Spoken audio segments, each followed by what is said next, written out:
Et l'autre il fait le singe derrière depuis une demi-heure. Il essaie de faire du trot mais son cheval il veut pas. Alors que moi si, mais bon je suis quand même pas hyper à l'aise. Et comme je tiens mon téléphone, donc si moi je veux au trot, l'autre il suit. Bon. Ouais. Vamos a probar. Si.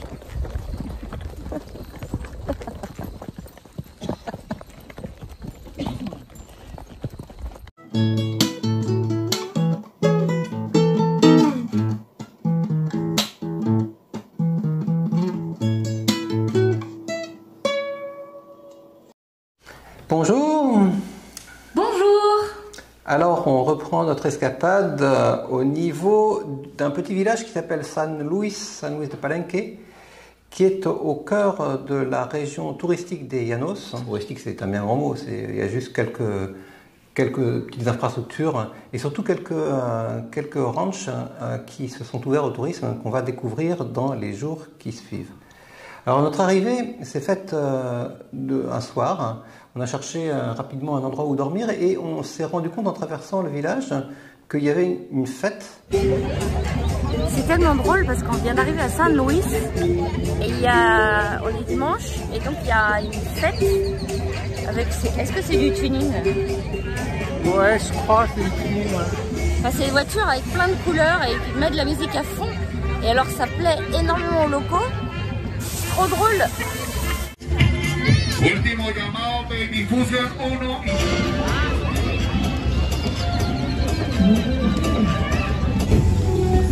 Oh là là, mais regardez comment on peut mettre les portes.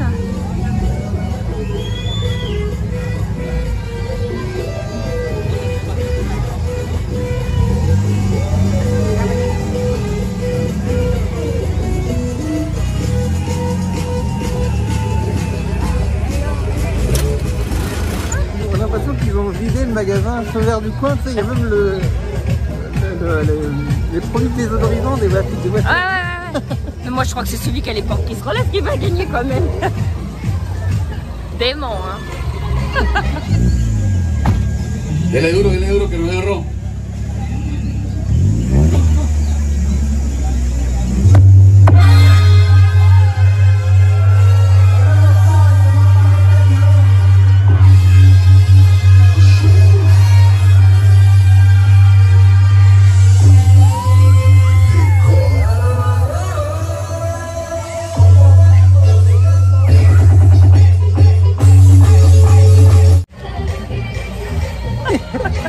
Il a dû trafiquer sa direction parce qu'il a fait 50 tours de volant pour arriver à le manœuvrer. Ah bon? Ouais, je sais pas.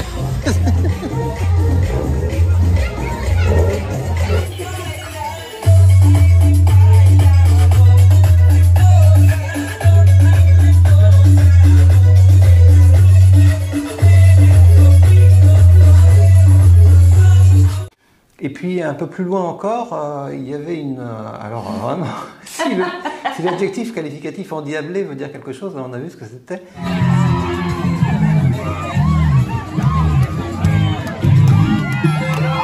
Il y avait un concours de danse par élimination successive, un peu inspiré je sais pas, des radios crochets où il y avait... Exactement, c'était un radio crochet sauf que c'était un radio crochet de la danse. Mais c'était de la danse. Número 5, número 6, número 7, número... Et c'était vraiment la participation locale, c'est-à-dire que tout le monde pouvait participer, le voisin, la voisine. Oui, d'ailleurs il y a une dame qui disait « Faut voter, c'est ma voisine, c'est ma voisine !»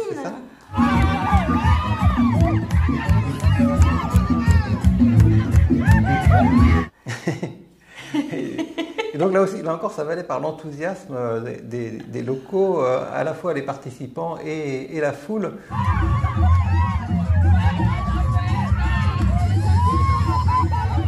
Et bon, c'était amusant. C'était amusant de voir autant d'énergie déployée pour ce petit concours de danse. En fait.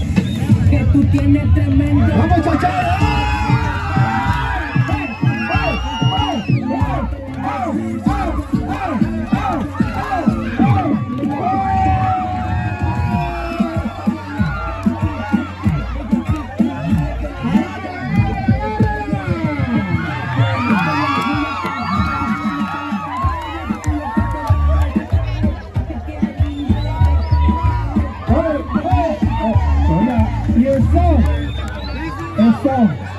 Venga. Yo creo que... Muy bien, venga, el aplauso fuerte para él.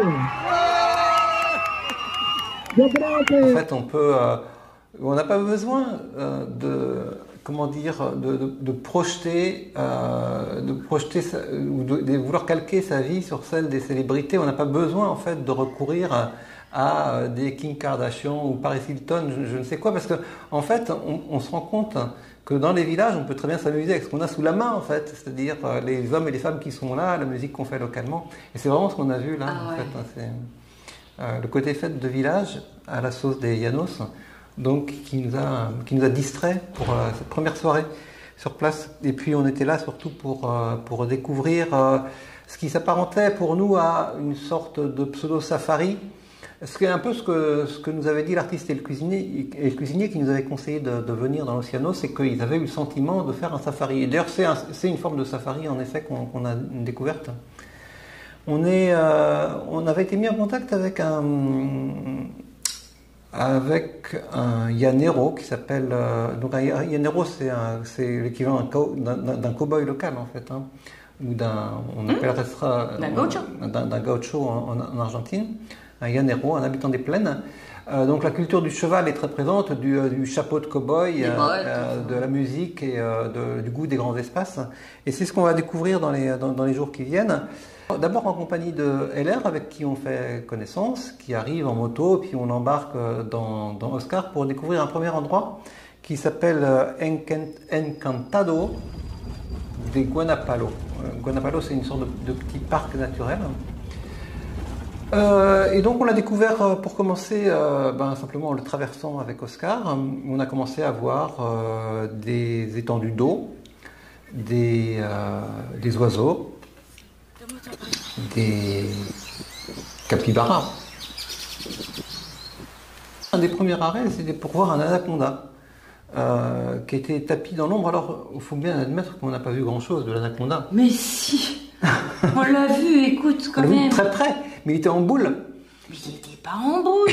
La vidéo va témoigner, il n'était pas en boule, simplement il était gros parce qu'il venait de manger un caïman et qu'il avait épousé la forme du caïman. Il n'était pas en boule. Il y avait juste un arbre qui nous... Enfin, il avait caché sa tête sous un arbre.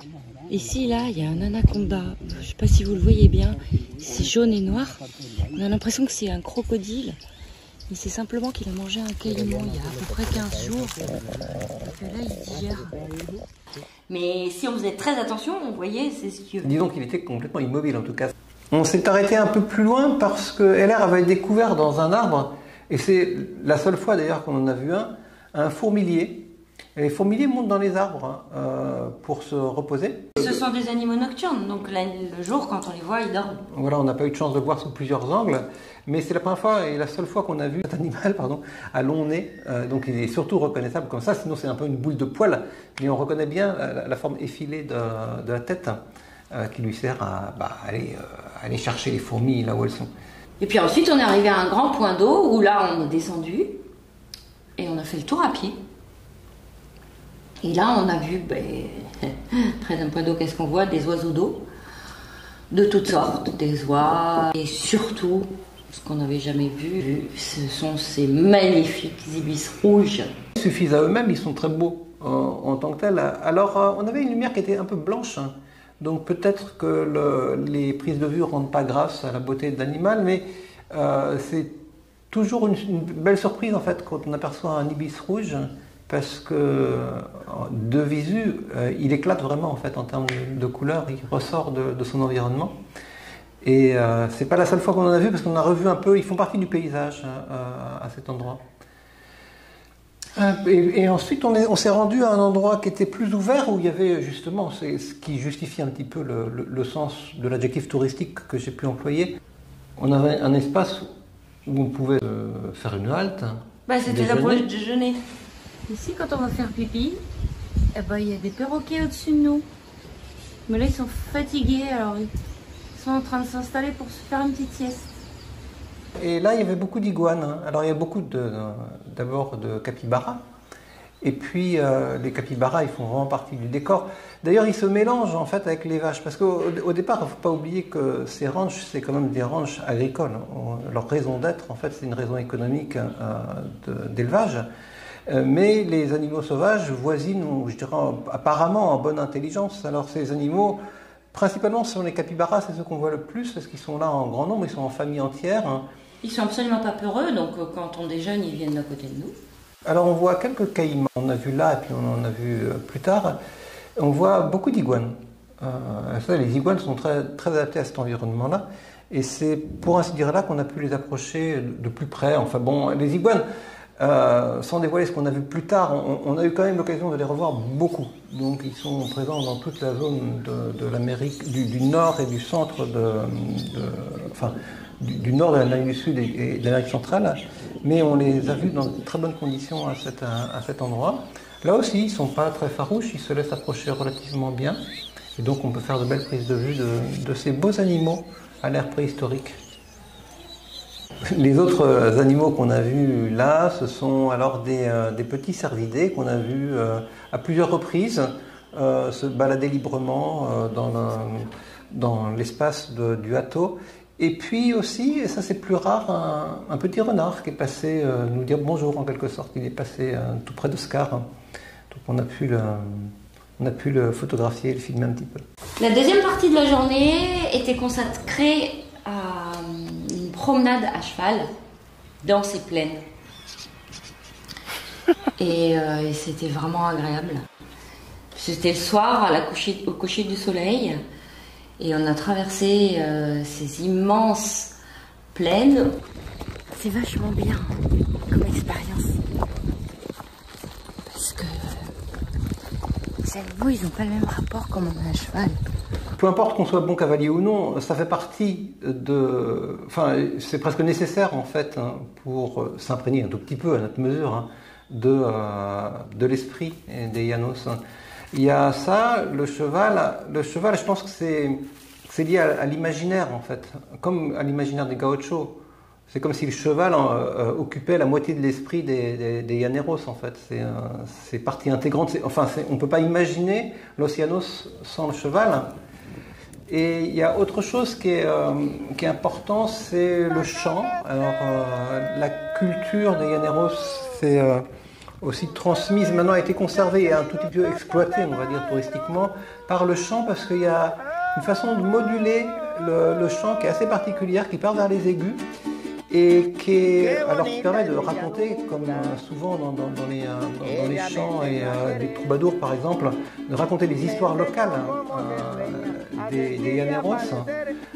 Donc ça peut être une légende, ou ça peut être l'histoire d'un cheval particulier, ou d'un ranch particulier, ou d'une fille particulière. Et c'était aussi utilisé pour appeler le bétail. Et donc, le moment où, notamment à la fin de la journée, les Llaneros rabattaient le bétail vers les enclos, s'accompagnait toujours de chants. En fait, et Hélène nous a fait quelques démonstrations en fait, de ces chants-là, qui sont des chants à la fois utilitaires et folkloriques, mais qui font partie, bien sûr, de la culture locale. Ah ouais. Alors le lendemain, on est reparti à Hato Berlin. Hato Berlin, c'est un de ces ranchs donc, qui s'est développé. Alors c'est un ranch privé, mais qui a développé une petite activité d'écotourisme. Et ce qu'on a commencé par faire, c'est faire une petite balade dans les environs immédiats du ranch. On est environ à 20 ou 30 km de l'endroit qu'on avait visité la veille. Donc grosso modo, c'est le même environnement. Sauf qu'à Hato Berlin, il y a un petit bois aussi qu'on peut visiter. Là, on l'a visité à pied. Et ça a été pour nous l'occasion d'abord de voir des singes hurleurs dans des conditions moyennes, mais enfin, on les a quand même assez bien vus. Et puis, on a aussi vu une petite chouette. Non, petite dans le sens bébé. Un bébé. Parce qu'elle était quand même assez grande, hein, mais c'était un joli bébé chouette, tout dufteux blanc. On a refait du cheval pour parcourir des étendues qui étaient quand même assez proches de celles qu'on avait vues la veille. Alors, il me semble que c'était un peu plus arboré. Alors, il y a les deux. Il y avait une partie beaucoup plus arborée, puisqu'on a revu des singes ici. On a eu une partie assez dégagée qu'il a fallu traverser avec de l'eau, beaucoup d'eau. Oui, c'est vrai, c'était une plus grosse traversée de gué en fait, c'était là. De faire traverser les chevaux.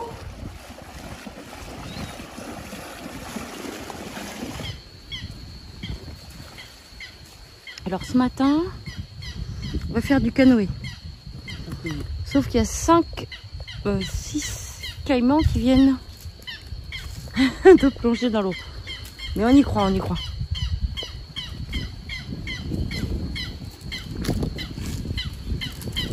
Non, j'ai pas peur. Je vais essayer d'en attaquer un. Ah. Bah bon, ils nous ont prêté des bottes.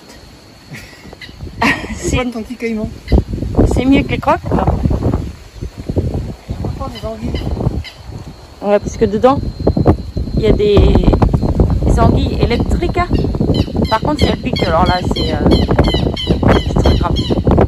Et après le cheval, on a fait une grande promenade en pirogue. Moi, j'adore ces promenades en pirogue parce que c'est vraiment très très calme. Du coup, on a un rapport avec les animaux qui est vraiment différent dans la mesure où ils ne nous identifient pas du tout comme des êtres humains. Ils voient la pirogue arriver tout doucement et on les dérange absolument pas. Donc on a pu approcher les caïmans d'excessivement près. On a aussi vu une famille de capybaras, c'était la fin de la journée, donc ils étaient un petit peu agités. Je ne sais pas ce qu'ils faisaient, ils se pourchassaient un petit peu, ils sortaient de l'eau comme ça précipitamment. Il n'y a pas de raison apparente en fait. En général, les caïmans et les capybaras coexistent assez bien. Sauf pour les petits, ça représente un danger, mais pour un capybara adulte, un caïman, les caïmans sont de petite taille. À cet endroit-là, ils ne sont pas dangereux pour les hommes, par exemple, non plus. Et puis, donc, on a fini cette petite boucle de pirogue avant le coucher du soleil. Et on est rentré à ce moment-là vers les bâtiments du ranch. Moi, j'ai pris mon drone pour faire un petit plan de drone parce que je trouvais que c'était joli de voir ces pirogues. On était 2 pirogues sur le cours d'eau. Et j'ai perdu un petit peu de temps. C'était pas inutile de faire ces prises de vue. Mais c'est pas que tu as perdu du temps. C'est comme souvent, les gens sont curieux là-bas quand on sort un drone. Donc le guide, il est venu. Donc j'ai expliqué un petit peu. Tu lui as fait piloter. Mais surtout que j'avais pas conscience du fait qu'il y avait une dernière, c'est pas une activité, une dernière surprise pour la journée. Mais on l'a découverte justement de manière presque précipitée, enfin de manière totalement inattendue. Le guide nous a installé 2 chaises, il nous a apporté 2 bières. Voilà, donc on se dit bon, c'est sympathique. Et alors là, on a vu des ibis par dizaines revenir vers un arbre unique dans lequel ils nichent. Et c'est un spectacle quotidien, parce qu'en fait, évidemment, quand on sait, on n'est pas surpris, mais ils reviennent tous les soirs à cet endroit-là. Et un mélange d'ibis rouge et d'ibis blanc. On a vu ces ibis venir 1, 2, 3, 10, 20, mais franchement, c'est très spectaculaire. Et c'était très beau au coucher du soleil, c'était une très belle surprise de fin de journée pour nous. Et puis on est rentré au camping où on a fait plus ample connaissance avec une famille parisienne avec 2 enfants qui ont décidé de partir en voyage après s'être posé beaucoup de questions sur le sens de leur vie parisienne, de leurs emplois qui leur prenaient énormément de temps. Et donc ils ont tout quitté et ils sont venus là, on s'est rencontrés bizarrement par l'artiste et cuisinier qu'ils connaissent aussi indirectement. Et on s'est très bien entendu. C'était vraiment très chouette comme rencontre. Et le lendemain, du coup, on est partis tous les 4 dans un autre atto. Et donc, nous, on a pris les enfants avec nous. Voilà, ils étaient très curieux de monter dans Oscar. Sur la route, on a rencontré un oiseau qui est très particulier, qui s'appelle en espagnol une lechuza. Si on ne connaît pas cet animal, franchement, on ne le voit pas parce qu'on a l'impression que c'est une branche d'arbre sec, d'arbre mort. Donc on a eu la chance de le voir dans de très bonnes conditions. Et on était très près. Et donc on est arrivé à ce atto, alors qu'il lui porte le nom de rancho, donc ça doit être des quasi synonymes. Il s'appelle le rancho Llanerizo. Et lui, il est plus, alors l'environnement naturel est à peu près le même, mais il est un peu plus orienté touristiquement sur la présentation folklorique en fait des activités des llaneros.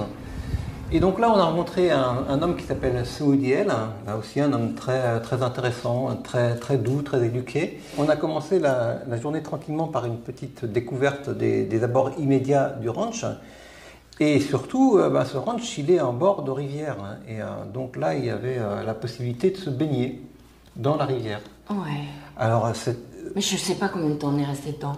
2 heures. C'est une rivière qui a une propriété particulière. D'abord, elle n'est pas dangereuse. Il y a des caïmans, mais c'est des petits caïmans. Et puis, ils dorment plus ou moins dans la journée, d'après ce qu'on a compris. On les a vus la nuit au bord du cours d'eau.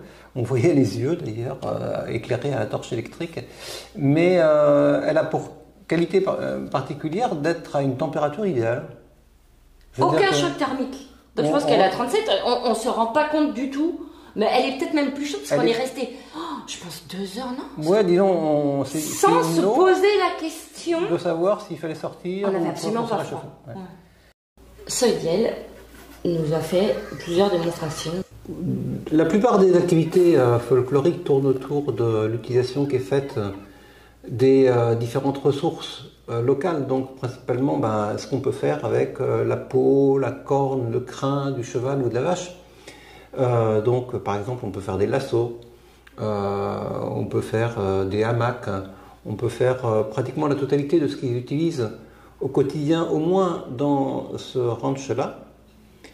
Et en outre, il y a un petit musée qui a été construit. Ça nous a rappelé le musée qu'on avait vu en Équateur, à base de débris de poterie. Qu'ils trouvent localement, chez eux. Précolombienne, parce que en fait ces espaces étaient déjà relativement accueillants. Je dis relativement parce que le problème c'est les moustiques, mais sinon il y a quand même une assez bonne température, il y a une assez grande abondance en fait des ressources alimentaires. Donc c'était peuplé par déjà avant l'arrivée des Espagnols. Et donc il y a beaucoup de vestiges précolombiens parce que ce qui servait au quotidien c'était des poteries. Et donc ces poteries se retrouvent sous forme de fragments qui sont là partout dans l'environnement. Il suffit de creuser un trou dans la terre et puis on va trouver des débris. On a fait l'expérience nous-mêmes d'ailleurs lors de petites balades. Et donc Seudiel a réuni beaucoup de petits débris pour faire une sorte de musée. Et puis il y a de nouveau la culture du chant qui s'est imposée à nous, puisque Seudiel est un très bon chanteur. Un de ses compagnons, chanteurs, nous ont fait des démonstrations de chant. C'était à la fois sympathique et assez sérieux, parce qu'ils prennent ça au sérieux, mais c'était bien, hein, c'était de bons chanteurs et bons guitaristes. Donc ça nous a bien plu, ça. Ça fait partie des souvenirs qu'on gardera de l'Océanos.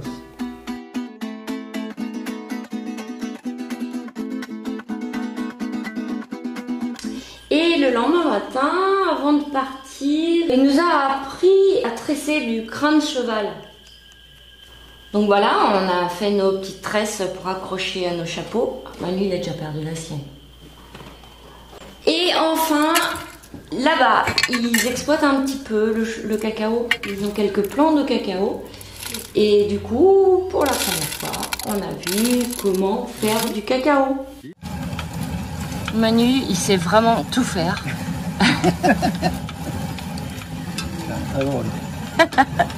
Y compris le cacao.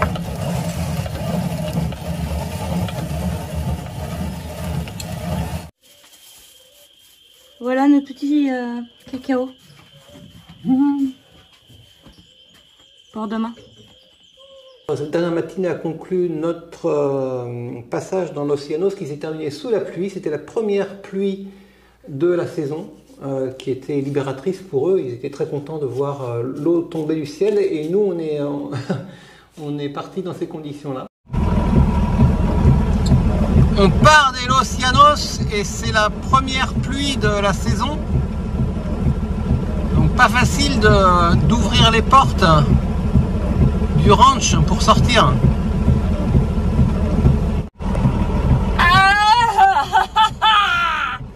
Ça fait pas froid mais je suis trempée pour les quelques minutes. J'ai dû aller ouvrir la porte. Merci à Eloisation, l'artiste et le cuisinier, les parents de l'adorable petit Zéphyr, qui nous ont permis de connaître Los Llanos, parce que sans eux, c'est sûr et certain, on n'y serait pas allé. On a passé vraiment de chouettes moments. Et on vous souhaite plein de bonnes choses à tous. Et on vous dit à très bientôt. À la prochaine. Au revoir.